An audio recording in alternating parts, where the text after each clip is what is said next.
Samsung na 50-inch. Ito yung power supply niya. Tapos ito yung mainboard niya.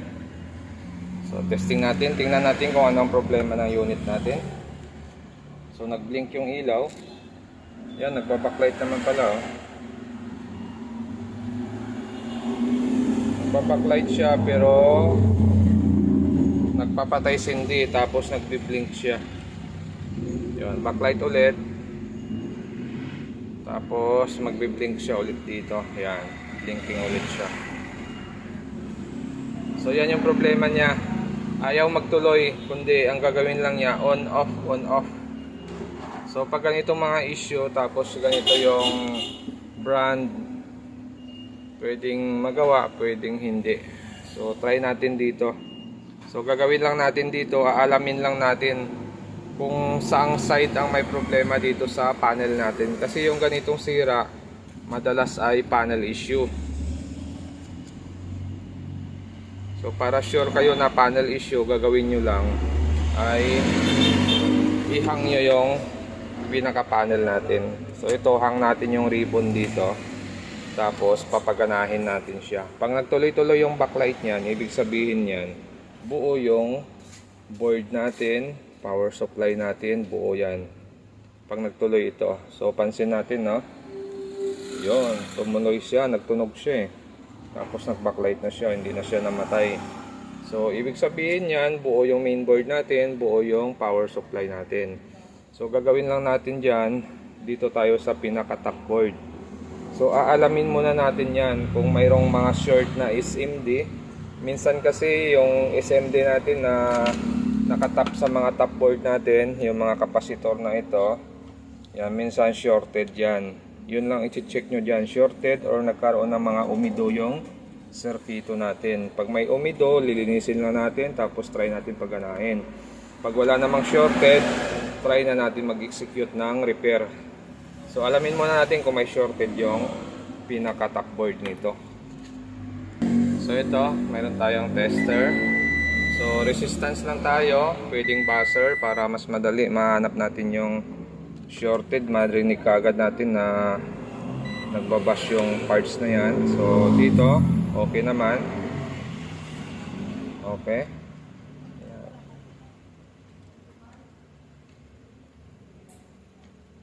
Okay siya, no? Hindi siya nagbabasar. Yan. So kahit isa lang dito, ma-check nyo yung lahat ng kapasitor dyan, okay na yan. Yung iba na lang na portion, yung i-check nyo. Yan. Kasi pagdating dito, kung ano yung posisyon ng mga kapasitor dito, ganon din yung kapasitor na posisyon yan dito. Pare-parehas lang sila. Ang pinagkaiba lang yung mga ibang posisyon, yun yung i-check nyo.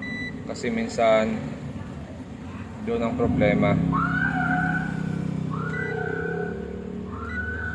So pansin natin, no, buo lahat ng kapasitor, walang shorted, walang nagbabasar. So maaari ang problema nito ay clock signal. So pag clock signal ang problema nito, may step din tayo na gagawin dyan para mapapagana natin yung unit at malaman natin kung saan yung problema ng unit natin. So sa ganitong mga brand model ay gagawin natin, i-short lang natin ito. Yan. Itong dalawang test point na ito, short lang natin yan.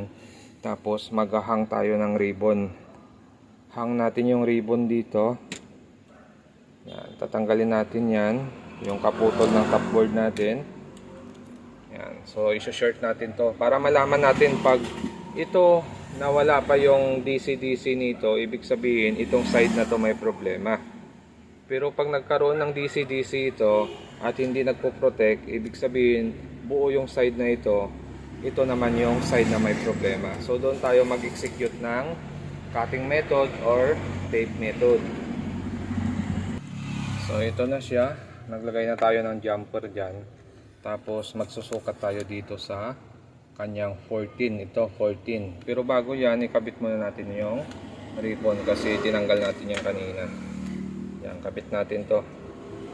So sa ganitong step, malalaman mo kaagad kung saan ang side na may problema sa ating salamin. sa mga ganito kasi pag hindi mo i-force ito, hindi mo i-jumper yan, mahirap i-trace kung saan ang problema niya. Kailangan mo ng step by step para malaman mo kung saan ang problema. Magka-actual ka tape method or cutting method. So try natin dito. Ayun. Nag-stable yung 14 natin or 15. Yun, no? So hindi siya nag-protect. Ibig sabihin, itong side na to buo. Tingnan natin kung may display. Ayun, mayroon siyang display. Pero pansin ko mayroon siyang guhit. At maraming spot yung salamin niya. Oh. Sayang ano. Maraming spot to. May mga bilog-bilog yung salamin niya. So pag ganito, medyo mahirap ang presyohan natin pag ganitong may mga spot tapos nagkaroon pa siya ng guhit, ano? So positive na tayo na yung side dito buo tapos yung side dito sira. So ngayon i-sure ball natin kung talagang sira yung side na ito. Ikakabit natin ngayon ito. Siguraduhin nyo lang na naka-unplug na yung unit nyo. Yan. So kabit natin to. Tapos mag-aabang ulit tayo dun sa 15 mamaya. Tapos i-power on natin. Titingnan natin kung magpo-protect siya. Pag nag-protect yon, automatic na itong side na talaga to ay sira na. Pero wala naman tayo nakitang basag. Pero may nakita tayong dalawang spot. So sa mga ganong dalawang spot kasi minsan pabigay na yung salamin, lalo na kung nagkatas na yung liquid. Medyo mahirap na yung ganon. Okay, abang tayo ulit dito. Kung mag 15 ito. So parang hindi. Yep, nag 15 siya. Ayun, nag-protect siya, no? So pansin nyo talaga siya na nagkaroon siya ng 15 pero automatic nag-shutdown din siya. Kasi nga yung side na nilagay natin ay may problema na. So positive na tayo na itong side na to ay sira na. So hahanapin ngayon natin yung mga clock signal natin dito kagaya nito. May nakalagay dyan, no? Yan, no? LC1, LC2, BGS, BSS, clock signal natin. So alamin lang natin yan kung ang resistor na yan ay naka-series or hindi. Pag hindi kasi naka-series sa circuit yan, kahit mag-remove ka ng resistor dyan, walang gagana, hindi uobra. Kasi nga hindi naman naka-series sa circuit.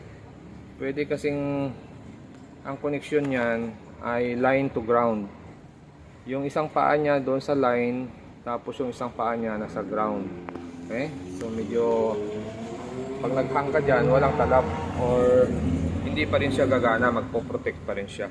So pwede naman dito sa ganito ay tape method. So mas madali yung tape method.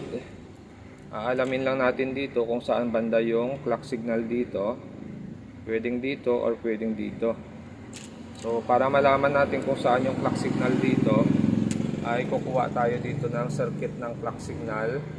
Tapos resistance or buzzer, hanapin natin siya dito kung saan siya nakatapat. So dito, na-trace natin dito nakatapat yung clock signal natin sa gitna na yan. So pagdating dito yan, ang circuit na kailangan natin takpan ay ito, ano? Itong maliliit ditong circuito.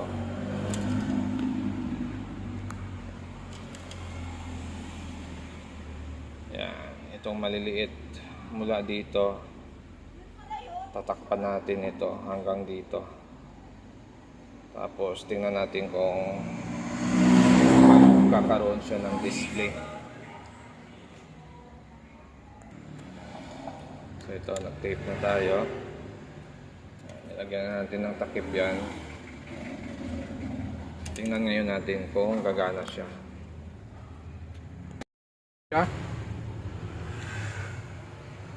Tinitest lang natin. So mayroon na rin siyang spot dito. Tapos nagkaroon siya ng guwit-guwit. Yun. So yung mga ganitong issue ay negative na ito.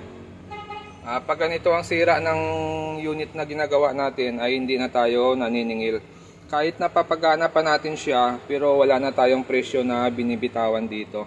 Kasi nga hindi tayo sure kung tatagal or hindi. Kasi yung mga ganitong sira pwedeng tumirik na rin yan. Saka may problema kasi hindi perfect yung pagkagawa, kaya wala na tayong presyo na binibigay dyan. Okay.